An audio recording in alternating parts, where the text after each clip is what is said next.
primeira mão o último número da Nova Águia, Revista de Cultura,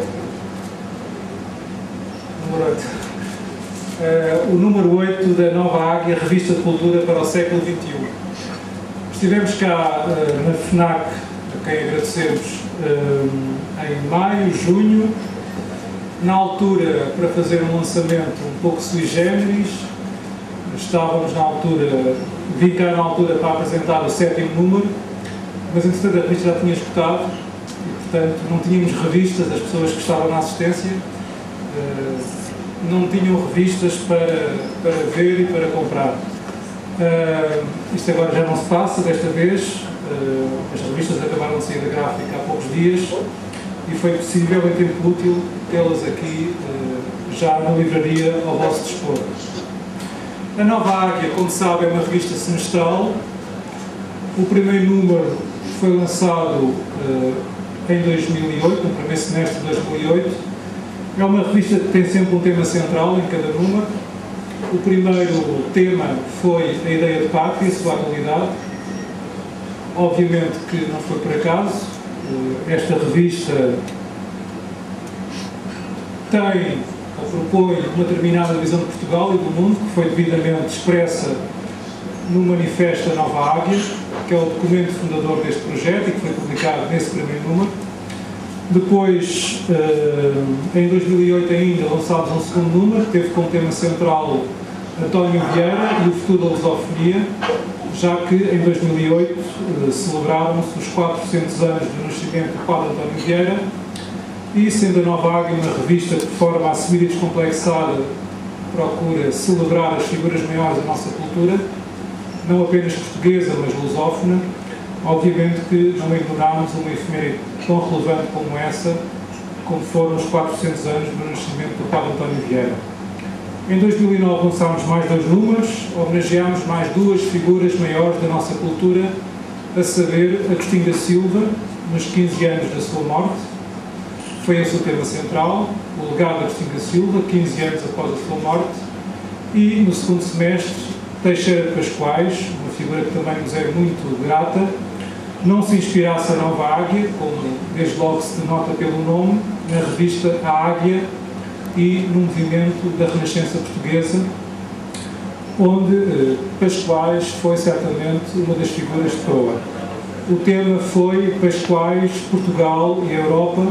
A Europa porque em 2009, no segundo semestre de 2009, passaram 20 anos após a queda do Muro de Berlim e pareceu-nos também pertinente pensar o presente e o futuro da Europa, no caso, à luz do pensamento de Pascoais, já que a Nova Águia procura também ter essa abertura, pensar as grandes questões do mundo, mas essa é a premissa, à luz das grandes figuras da nossa tradição filosófica ou cultural, na premissa de que essa reflexão que há a fazer sobre as grandes questões do mundo, da atualidade, será tanto mais fecunda quanto mais iluminada for por essas grandes figuras da nossa tradição. 2010 foi um ano rico em efemérides, tivemos alguma dificuldade em escolher o tema central. Acabámos por assinalar 2 centenários que estão muito ligados, a saber, o centenário da revista A Águia e o centenário da República. Estão intimamente ligados porque, por questões de ordem geracional, também a geração da Renascença Portuguesa empenhou-se fortemente na instauração do regime republicano. Não deste regime republicano, daquele que veio a vigorar. Eles apostavam numa outra república,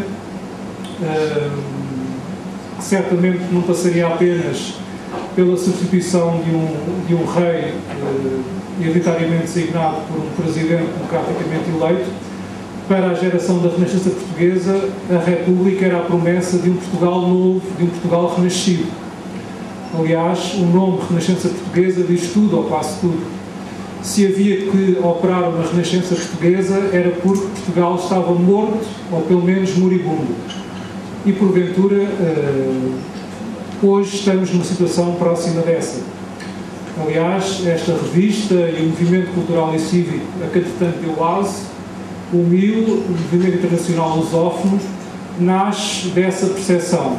Nós vivemos tempos de crise, como entretanto se tornou evidente, crise que tem contornos de ordem financeira, económica, social e política, certamente, mas essa crise, a nosso ver, tem raízes mais fundas. Passa, a nosso ver, por um desencontro de Portugal consigo próprio, com a sua vocação histórico-cultural mais funda. E, precisamente, uma das missões assumidas da Nova Águia é promover esse reencontro de Portugal consigo próprio. Agora, à escala da lusofonia, já que esse foi o legado, nomeadamente a Agostinho da Silva, que eu já aqui evoquei, uma das figuras que mais inspira este projeto. Em 2011 já saiu um número, o número que eu há pouco referi, e que teve como tema central Fernando Pessoa, Minha Pátria e a Língua Portuguesa, nos 15 anos da CPLP. A CPLP, por ser a expressão, ainda que muito feituosa, dessa comunidade lusófona a haver, a concretizar-se, é uma entidade que nós prezamos, e daí que, até no âmbito do MIL, tínhamos organizado uma série de debates na nossa sede, na Sociedade da Língua Portuguesa, aqui, bem perto, na Rua Luzinho da Silveira. Foi esse também o tema, o repto que nós lançámos aos nossos colaboradores, fazer o balanço da CPLP, pensar o legado de Fernando Pessoa, à luz dessa frase que todos os nossos políticos já pronunciaram, pelo menos uma vez na vida, ainda que de uma forma, na maior parte dos casos, inconsequente, meramente retórica. Se nós dizemos que, de facto, a nossa pátria é a língua portuguesa, importa depois tirar consequências disso, aos mais diversos níveis, no plano cultural, mas também no plano social, económico e político. E é tendo esse horizonte em vista que também nós trabalhamos.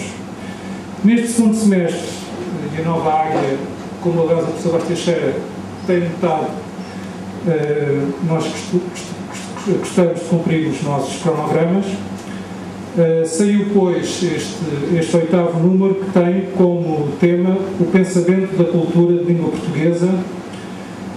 São várias figuras que nós aqui evocamos e homenageamos, em particular a figura de Álvaro Ribeiro, nos 30 anos da sua morte. Mas, para falar mais decididamente deste número, eu passarei a palavra ao professor António Vaz Teixeira, que é o presidente do Conselho de Direção da Nova Águia. Ele é doutorado honoris causa pela Universidade de Lisboa, tem uma obra extensíssima sobre tradição filosófica e cultural portuguesa, e tem também uma obra muito relevante na área da filosofia do direito. É uma honra tê-lo connosco e vamos então ouvi-lo sobre este número em particular. Boa tarde. Antes de mais, agradeço as palavras do Dr. Flávio Epifânio e vou tentar cumprir com brevidade a função de apresentar este número da revista. O Dr. Flávio Epifânio já enquadrou este número na sequência dos anteriores e dentro daquilo que é a intenção que preside a Nova Águia. Ora, este número tem, como é habitual nos outros anteriores, um tema central, mas tem depois vários temas complementares. O tema central, o primeiro, como acabou de referir há pouco, refere-se uma revisitação ao pensamento e à figura de Álvaro Ribeiro no ano em que se completam 30 anos da sua morte. Álvaro Ribeiro morreu em 1981, portanto este ano faz 30 anos desse efeméride, e este primeiro bloco, que é o mais extenso, tem colaboração de 18 autores, incluindo, para além disso, uma pequena antologia extraída de textos ou de estudos sobre a obra de Álvaro Ribeiro e procura dar conta sinteticamente dos principais aspectos dessa mesma obra. um segundo bloco refere ou lembra outra efeméride igualmente significativa, é que corre este ano, ou completa-se este ano, meio século sobre a publicação de uma das obras fundamentais do pensamento português e europeu do século XX, que é a Teoria do Ser e da Verdade do José Marino. E sobre isso há 4 textos particularmente significativos de pessoas que conhecem muito bem a obra de Marino.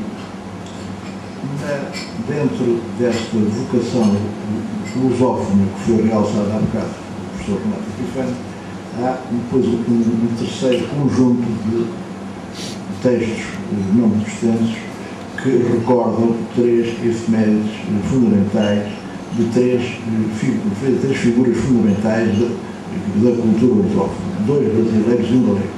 Por ordem cronológica, o primeiro é este ano, faz 200 anos que nasceu Domingos Gonçalves de Magalhães, uma figura infelizmente pouco conhecida em Portugal, infelizmente e injustamente conhecida em Portugal, dado que ele desempenhou, relativamente à cultura brasileira, um papel idêntico ao que houve a Garrett aqui entre nós. Ele foi o introdutor do romantismo no Brasil, através de um livro de poemas, curiosamente, tal como Garrett, feito sob o signo da saudade, chama-se Suspiros Poéticos e Saudades, que foi escrito em grande parte durante o exílio parisiense de Gonçalves de Magalhães, tal como Camões do Garrett foi igualmente escrito em Paris, apenas com uma diferença, é que o exílio de Magalhães foi um exílio voluntário para se aperfeiçoar culturalmente.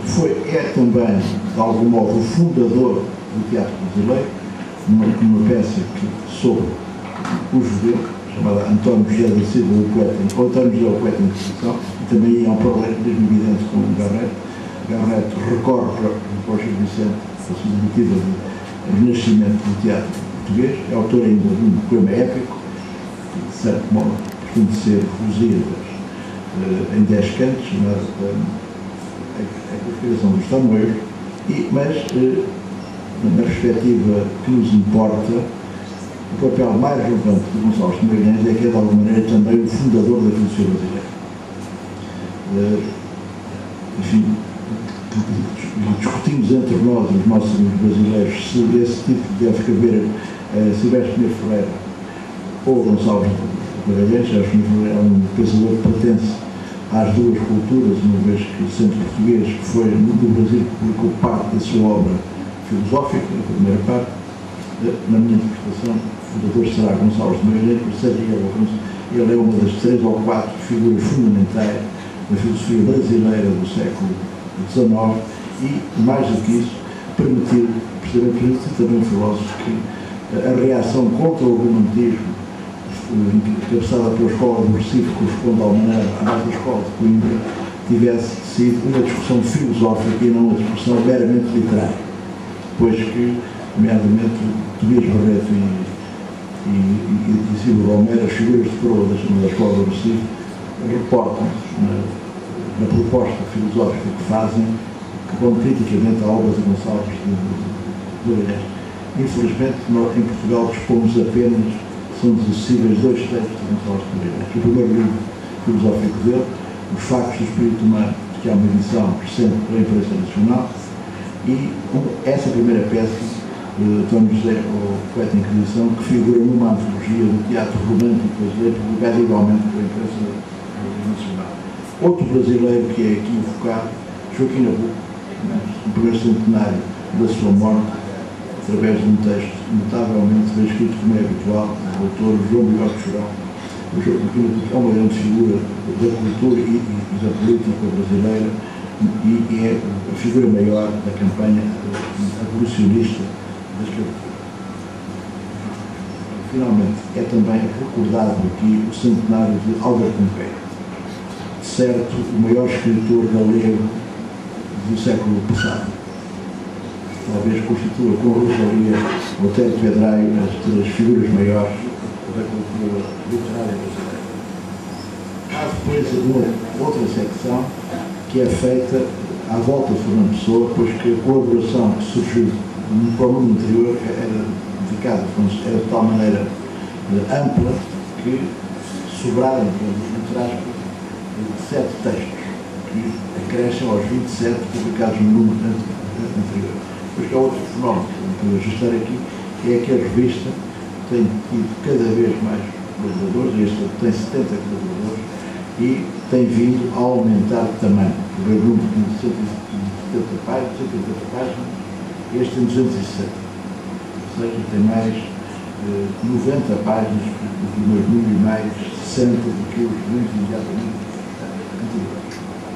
Como o professor Renato também foi há bocado, há uma secção relativamente extensa, com 14 textos, relativa às comemorações dos 15 anos da CPLP, e que, a propósito disso, há vários textos que não se diretamente à comemoração, mas também respeito deste tema.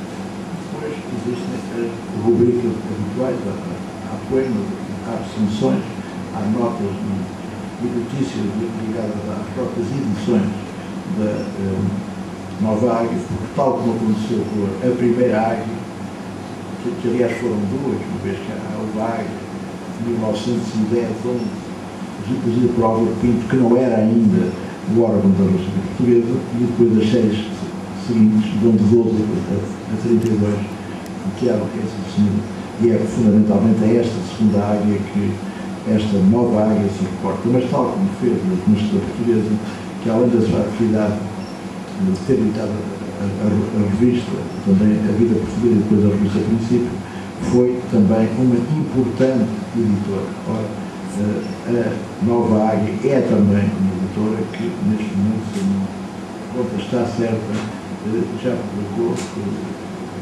27 ou 28 títulos, o que em 4 anos não é da pequena façanha. Ora, penso que o essencial que eu queria dizer nesta circunstância é esta, para chamar a atenção para que é um volume particularmente rico, com uma grande variedade de temas, variedade de perspectivas, pois que, por exemplo, na parte referente ao Álvaro Ribeiro, é retomada por alguns a velha questão, para mim hoje ultrapassada e anacrónica, da filosofia portuguesa, que foi uma questão que em grande parte foi mal entendida pelos adversários da filosofia portuguesa, que é insólito, depois que o Brasil, a Argentina, o México ou os Estados Unidos, que têm uma tradição filosófica muito mais recente e mais pobre do que a nossa, não põe em dúvida nunca que haja uma filosofia mexicana, uma filosofia argentina, uma filosofia brasileira ou uma filosofia americana. É uma especialidade portuguesa o negar, até porque há uma coisa que eu costumo dizer, usando linguagem filosófica, ironicamente, que o português atribui estatuto ontológico à sua ignorância, isto é, recusa ou nadifica o que não conhece.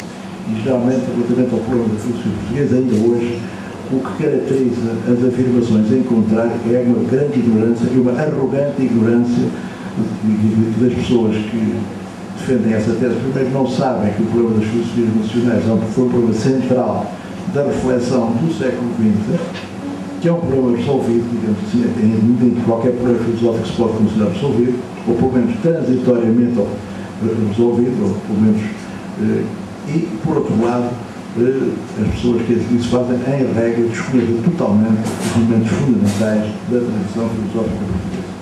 Mas, apesar disso, a liberdade e a abertura que caracteriza a revista, há artigos, naturalmente, favoráveis, que fazem uma interpretação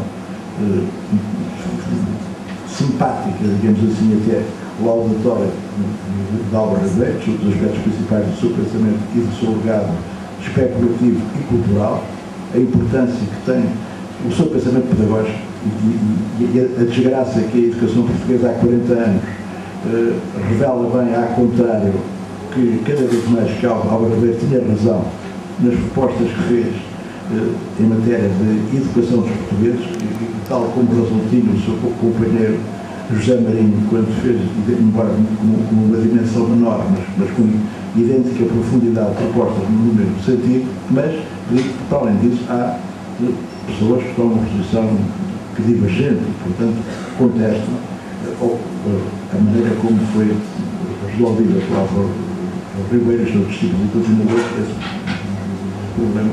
Portanto, embora eu seja suspeito, mas recomendo, naturalmente, que, como leitura particularmente interessante e incitante e desafiante do pensamento e da curiosidade intelectual, a leitura de mais um número da Nova Águia, que não é o último, como há bocado o Renato disse, é o mais recente.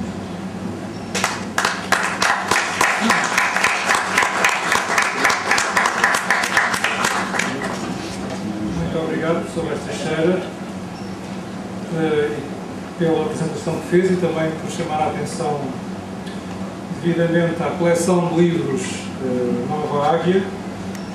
São já mais de 2 dezenas e meio de títulos, o último dos quais, aliás, foi hoje mesmo buscá-lo à gráfica, com a Miguel Real. É um título que tem por... é um volume que tem por título Entre Filosofia e Literatura, um ciclo de conferências que se realizou ao longo do ano 2010, que se estendeu ao primeiro semestre deste ano. Volume esse que será apresentado já nesta quarta-feira, numa sessão na Faculdade de Letras do Porto, onde estará presente João Ferreira, uma das figuras que começou a interessar-se mais cedo por esta questão das filosofias nacionais. Aliás, escreveu um volume em que fundamenta muito bem essa nossa tradição filosófica. Entretanto, vou passar a palavra ao Miguel Real, pessoa que dirige comigo e com a professora Celeste Natário a revista, a Nova Águia. Muito obrigado. Penso que a revista está apresentada, tanto o Renato Epifânio quanto o Dr. Brás Teixeira já disseram tudo o que havia para dizer, ao fim e ao cabo, tanto sobre a revista em si, quanto sobre este mais recente número, quanto ainda sobre a coleção. Eu talvez fizesse aqui, durante 5 ou 10 minutos, argumentasse porque é que não só eu aceitei colaborar com o Renato, aliás com muita honra, e com a Celeste, evidentemente, como inclusivamente o que é que pessoalmente penso da revista de que faço parte. É claro que eu sou suspeito, se faço parte dela não pensarei mal, evidentemente, mas eu gostava de falar dela, falar do estatuto dela, relativamente a outras revistas que existem, as inúmeras revistas de cultura e de filosofia. Eu acho que a Nova Águia é um tesouro, é autenticamente a palavra que eu escrevi aqui quando estava a preparar em casa, foi justamente, é um tesouro precioso que não pode acabar, e se acabar não morremos todos, não será uma catástrofe semelhante a um terremoto, mas do ponto de vista cultural significa uma continuidade que se perde. A Nova Águia é uma revista que, do ponto de vista não académico, isto é muito importante dizer, é bastante importante dizer, não académico, é praticamente a única revista que pensa a cultura portuguesa sem vergonha do passado que ela tem. Ou seja, sem assumir rupturas, enaltecendo todos os autores, como foi aqui citado pelo Renato e pelo Dr. Teixeira. Não vou citar agora todos os autores que já foram comemorados nesta revista, e faz essa comemoração desses autores, dos veios nervosos mais tradicionais, digamos assim, mais antigos, quase mais principiais da cultura portuguesa, sem nenhum tipo de vergonha. Como o Renato utilizou uma palavra que eu vou utilizar também, tirei a dele agora mesmo, nem tinha aqui escrito, mas que ele diz, é uma revista descomplexada. Ou seja, tanto fala de qualquer autor, tanto fala de Abel Salazar, neste número não fala, quando fala de António José de Brito, digamos, pessoas que aparentemente, no seu tempo, isto é, no tempo da década de 50, 60, 70, o Abel Salazar morreu, mas estou a dizer, do aspecto ideológico e do aspecto filosófico, estariam em oposição. E conserva isso, resgatando esses nomes, hoje voluntariamente esquecidos pelo sistema cultural português, como Álvaro Ribeiro, como José Marinho, como Afonso Botelho, como Agostinho da Silva, como tantos outros para trás, Sampaio Bruno, etc., consegue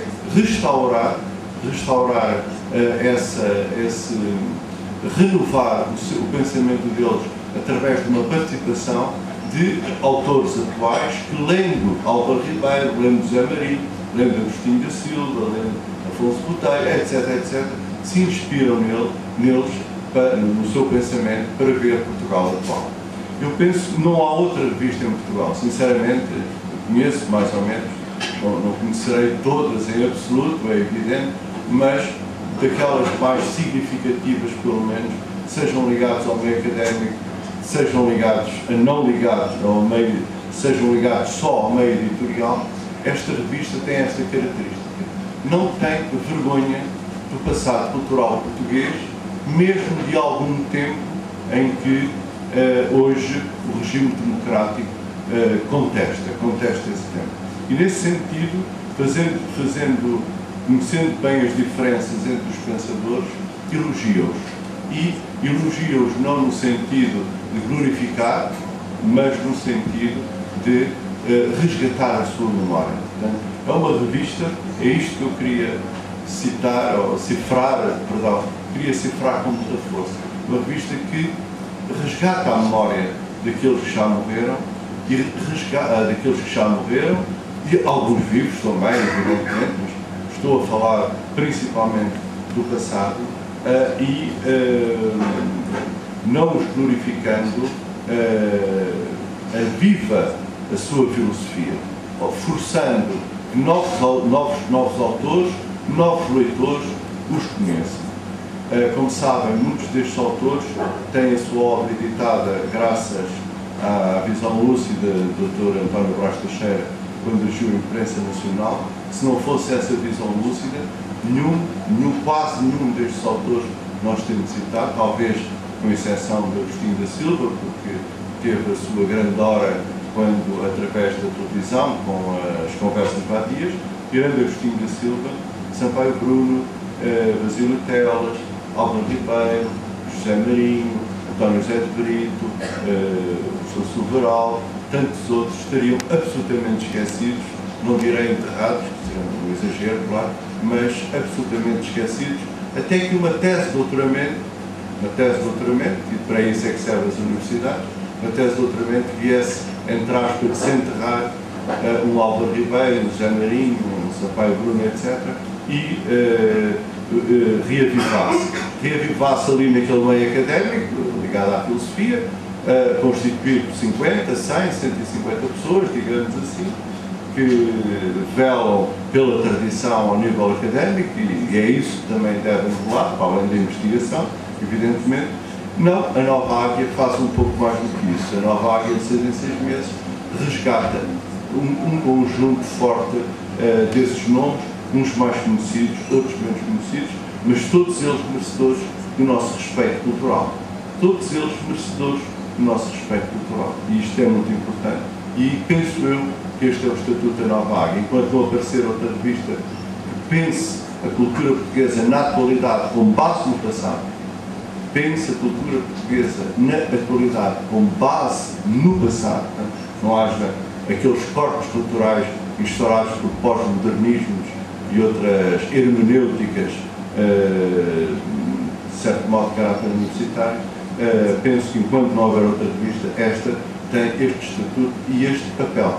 Tem um estatuto e um papel. E esse papel tem sido, não se deve a mim, deve sobretudo ao Renato, como sabem, desde o primeiro número, e a coleção também, com a coleção que já foi falada e que se encontra justamente a imagem de todas as capas da coleção, justamente aqui no final. Isso é absolutamente inestimável. Depois, esta é a primeira parte. A segunda parte é que esta revista tem outra função. Dentro deste pensar o Portugal presente com respeito aos veios nervosos das suas tradições e do seu passado, esta revista tem uma coisa que nesta então se vê de uma maneira admirável, os outros números também, sem dúvida, que é um encontro de gerações. É um encontro de gerações entre aqueles que poderíamos chamar, digamos assim, os veteranos, que trouxeram o facho até hoje, sem desfalecimento e muitas vezes contra os modos dominantes de pensamento social, ideológico e até político e tal, qual não só esse encontro entre gerações daqueles que já morreram, como Álvaro Ribeiro e José Marinho, mas também daqueles que são mais veteranos, são os veteranos, perdão, e que se encontram infelizmente vivos, como o Sobrás Teixeira, o João Bigode Chorão, o Pinharanda Gomes e outros que aqui escrevem. Portanto, esta revista é feita digamos assim, com a iluminação, orientação, uma espécie de guia mental destas individualidades bastante ilustres e que há 50 anos, há 40, há 30 anos vem orientando parte do pensamento português, para outros passando o facho, digamos assim, segundo a própria lei da vida, para as novas gerações. A Nova Águia tem sido esse espaço de encontro.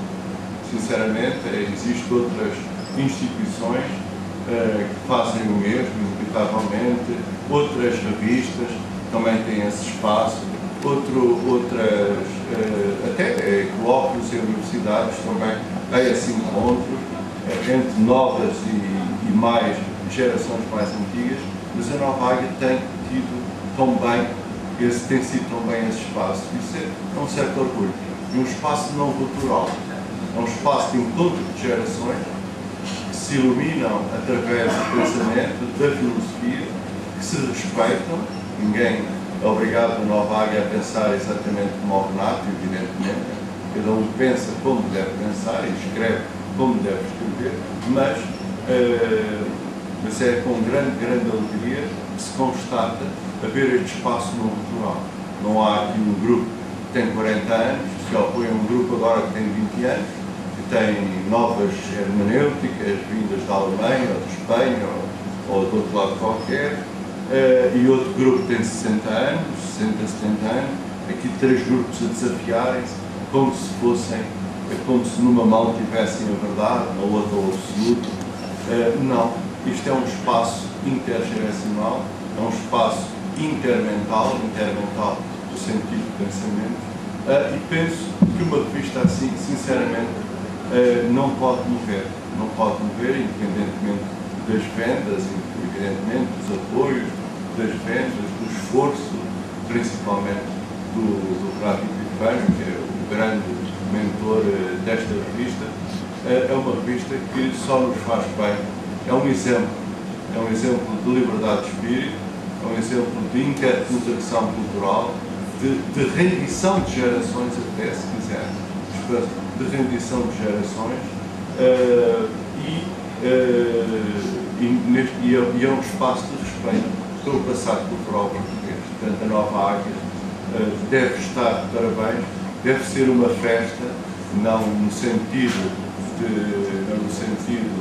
jornalístico do termo, mas uma festa para cada coração cultural, cada publicação, cada número da Nova Águia deve constituir uma festa no sentido que se conseguiu prova que há um setor do pensamento português que está vivo e atuando. Portanto, muito obrigado.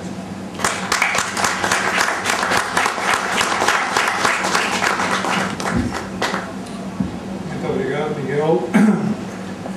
Queria dizer que a Nova Águia obviamente não vai acabar. Aliás, já está anunciado o próximo número. o tema do próximo número, que será nos 100 anos da Renascença Portuguesa, como será Portugal daqui a 100 anos, e aliás, como se escreve no editorial da revista, isso é prova bem cabal do nosso otimismo. Nós não só acreditamos que Portugal ainda hoje existe, o que é uma tese controversa, como existirá daqui a 100 anos. Queria também não só agradecer o papel que o Miguel tem tido na Nova Águia, bem como enfim, a colaboração que nós temos tido, cada vez maior, aliás. O aumento do número de páginas deve-se sobretudo a isso. Há cada vez mais pessoas a quererem escrever na Nova Águia, e daí que nós tínhamos sido obrigados a estender o número de páginas para dar conta desse cada vez maior número de textos que nos chegam. E mesmo assim, como o Miguel bem sabe, há sempre muitos textos que ficam de fora. Muitos desses colaboradores estão cá hoje, António José Borges, já citado João Bigode Chorão, o Pedro Martins, o Rui Martins, o Filipe Delfim Santos, enfim, vejo aqui muitos colaboradores, vejo aqui o Filipe Nobre Gomes, que foi o autor da fotografia desta bela capa, que já tem sido elogiada, nomeadamente em Feldeiras, onde estive na última quarta-feira, na abertura de uma exposição educativa da Renascença Portuguesa. Foi uma capa muito enaltecida. E vamos terminar então a sessão fazendo desde também o convite para as sessões que estão já agendadas. Como sabem, a Nova Águia tem apostado em apresentações diretas, e são já mais 2,5 não só em Portugal, mas por todo o espaço lusófono, na medida das nossas possibilidades. Com este número vai acontecer também isso. Esta semana estaremos no Porto, como há pouco referi, na quarta-feira, com o João Ferreira, para uma palestra sobre filosofia e literatura no espaço luso-brasileiro. Iremos também apresentar este número da Nova Águia, bem como o último título da coleção, o mais recente título da coleção Nova Águia, que também não vai acabar, o Entre Filosofia e Cultura. No sábado vamos ter uma sessão dupla, vamos desdobrar.